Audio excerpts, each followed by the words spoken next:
ಸರಿ, ಹಾ. ಶರ ಬಿಟ್ಟು ಹೌದು. ಪರಿಣಾಮ ಪರಿಣಾಮ ಎಲ್ಲರೂ ಒಂದೇ ಬಾರಿಗೆ ಹೋದ್ರು. ಎಲ್ಲ ಓಡಿ ಹೋದ್ರು. ಹೌದು. ಸರಿ, ಆಮೇಲೆ ನೋಡ್ತಾರೆ, 56ರಲ್ಲಿ ಒಬ್ಬ ಕುದುರೆ ಹಿಡ್ಕೊಂಡು ಒಬ್ಬ ಬಂದನು.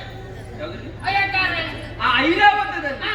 ವಜ್ರಾಯುಧವನ್ನು ಹಿಡಿದುಕೊಂಡು ಹಾ. ಬಂದ ಅದು ಸುರಪುರದ ಕಡೆಯಿಂದ ಬಂದವನಲ್ಲ, ಹೌದು. ಅವನೇ ಸುರಪ. ಹೌದು, ಸುರಪ್ಪ ಬಂದ. ಹಾ. ಸುರಪ್ಪ ಬಂದಾಗ ಕಣ ನಮ್ಮ ರಾಜ ಅವನನ್ನು ಕೆಕ್ಕರಿಸಿ ನೋಡಿ.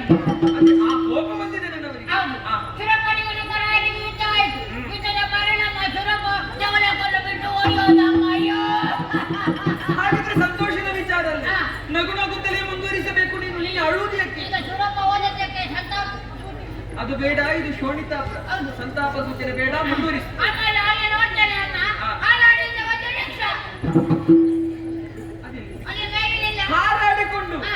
ಹಾರಾಡಿಕೊಂಡು ಬರುವುದು ಯಕ್ಷ ಅಲ್ಲಿ. ನಮ್ಮ ರಾಜ ಕೂತಿದ್ರ. ಹಾ. ಕೂತಿದ್ದ ಜನ ರಬ ರಬ ರಬ ರಬ. ಒಂದು ಕತ್ತಲೆಗೆ ಏನಾಯ್ತು? ನಮ್ಮ ರಾಜನಿಗೆ ಕಪಾಲಕ್ಕೆ. ನನ್ನವರಿಗೆ ಹೌದು. ನನ್ನವರು ಸುಮ್ಮನೆ ಸುಮ್ಮನೆ ನಿಲ್ಲ. ಅಲ್ಲೇ ಬಲಿಗೆ. ಏನಾಯ್ತು ಅವರಿಗೆ? ಒಮ್ಮೆ ಹೋಗಿ ಬೇಸದವರಿ. ಈಗ ನೋಡ್ತಾನೆ ನಿಮ್ಮ ಗಂಡ ಇಷ್ಟು ನನಗೆ ಹೊಡೆದು ಹಾಕಿ ಕೆಂಪು ಕೆಂಪು ರಕ್ತ ಕಾಣಿಸುತ್ತೆ. ಸ್ವಾಮಿ